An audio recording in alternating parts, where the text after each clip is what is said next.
నమస్తే, welcome to ఆధ్యా media. నేను బాలు. మనతో పాటుగా ఉన్నారు సీనియర్ జర్నలిస్ట్ ఇమ్మంది రామారావు గారు. వారితో మాట్లాడదాం. సార్ నమస్తే. నమస్తే బాబు. సార్, వైఎస్ షర్మిల గారు సీఎం కేసీఆర్ గారి మీద ఒక ట్విట్టర్ పెట్టారు.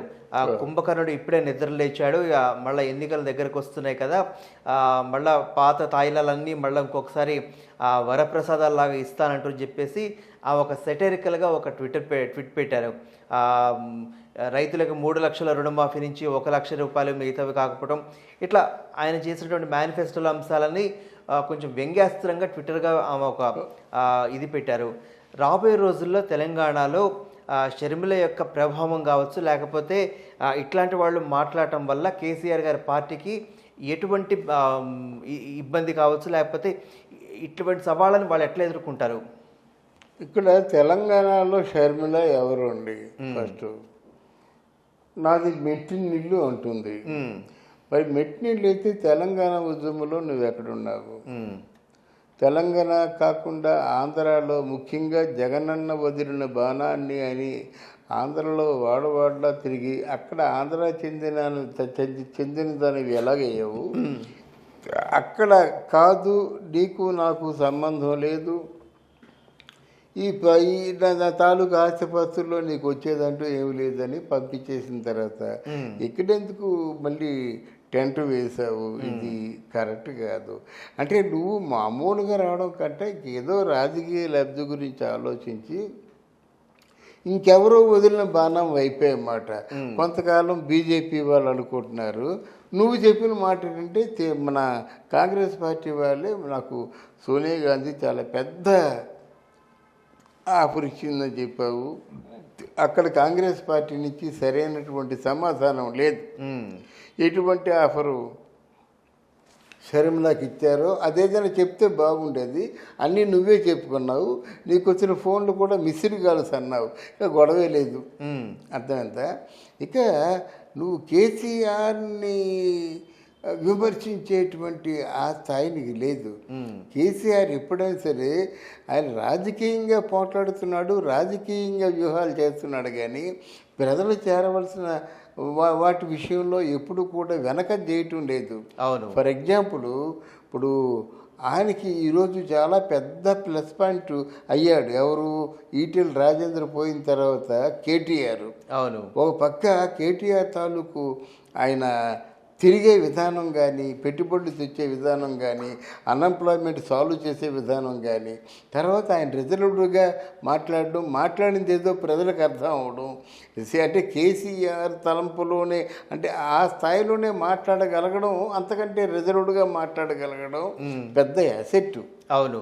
తర్వాత ఏమో తాయిలాలంటే తాయిలాలు కాకుండా ఎవరైతే ఓట్లు వేస్తారో ఓట్లేసే ప్రజానీకానికి రేపు బోనాలు వస్తుంది, 300 కోట్లు శాంక్షన్ చేశాడు.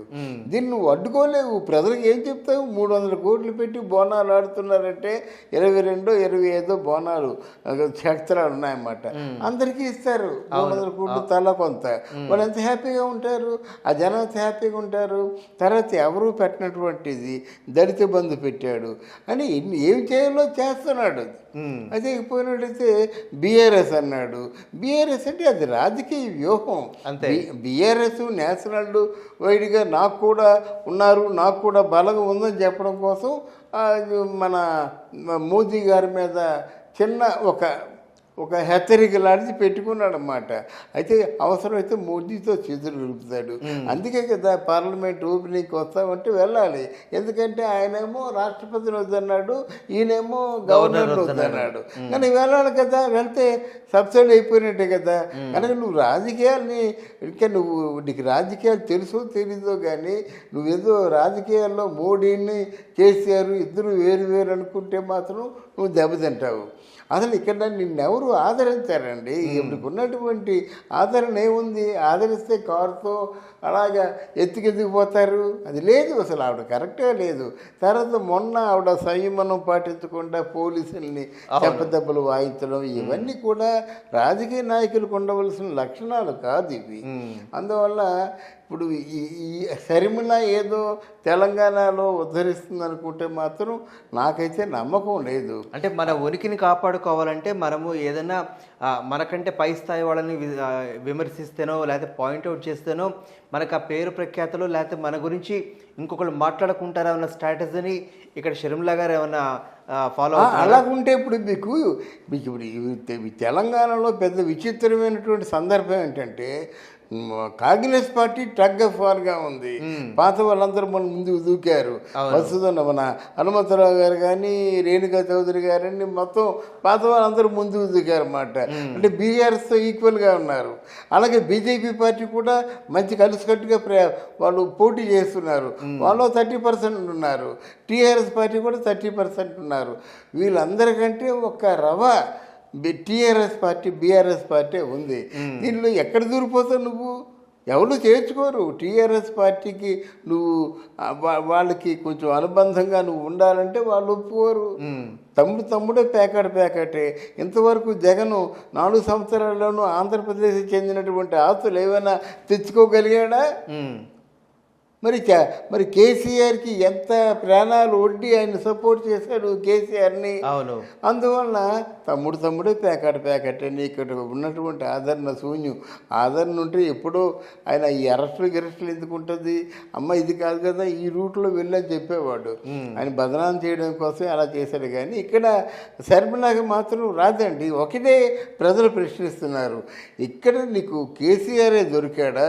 ఎంతకంటే అన్యాయంగా నీ అన్నయ్య పరిపాలిస్తున్నాడు కదా, మరి నీ అన్నయ్యని అడగవచ్చు కదా. కానీ షర్మిల అంటున్న మాట ఏంటంటే, ఇందాక మీరు అన్నట్లుగా ఏపీలో ఎట్లయితే రాజన్న పరిపాలన తీసుకొస్తానో ఇక్కడ కూడా తెలంగాణలో రాజన్న పరిపాలన తీసుకొస్తానని చెప్పేసి ఆ ప్రధానంగా అంటున్నటువంటి మాట.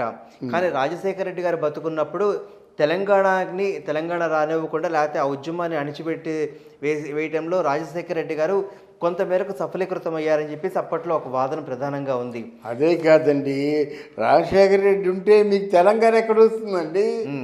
రాజశేఖర రెడ్డి గారు ఉంటే తెలంగాణ వస్తుంది, ఎక్కడ వస్తుంది? మరి ఇప్పుడు ఏ మొహం పెట్టుకుని తెలంగాణ ప్రజల కోసం అది ఇప్పుడు మీకు ఫర్ ఎగ్జాంపుల్ సోనియా గాంధీ గారు కూడా అడిగారు అన్నమాట, ఏమైనా దీనివల్ల అయితే మనం దెబ్బతింటాం కదా, తెలంగాణ వాళ్ళు మనం వ్యతిరేకం అయిపోతే ఎలాగంటే ఒకటే చెప్పాడు, పార్టీ గెలిచినట్టయితే నా వల్ల గెలుస్తుంది, ఓడిపోతే నా వల్ల ఓడిపోతుంది అని చెప్పాడు. భరోసా ఇచ్చాడు. అనుకున్న ప్రకారంగా ఆయన విజయం సాధించాడు. ఆ చరిత్ర రాయింది. ఒకవేళ నిజంగా రాజశేఖర రెడ్డి ఉంటే మాత్రం ఈయన కేసీఆర్ మాట్లాడేవాడు కాదు, ఎవరు మాట్లాడేవాళ్ళు కాదు. అర్థమైందా? అసెంబ్లీలో మొత్తం నిలబెట్టి కడిగేశారన్నమాట. మరి ఇప్పుడు నువ్వు మాట్లాడుతున్నావు ఏంటి?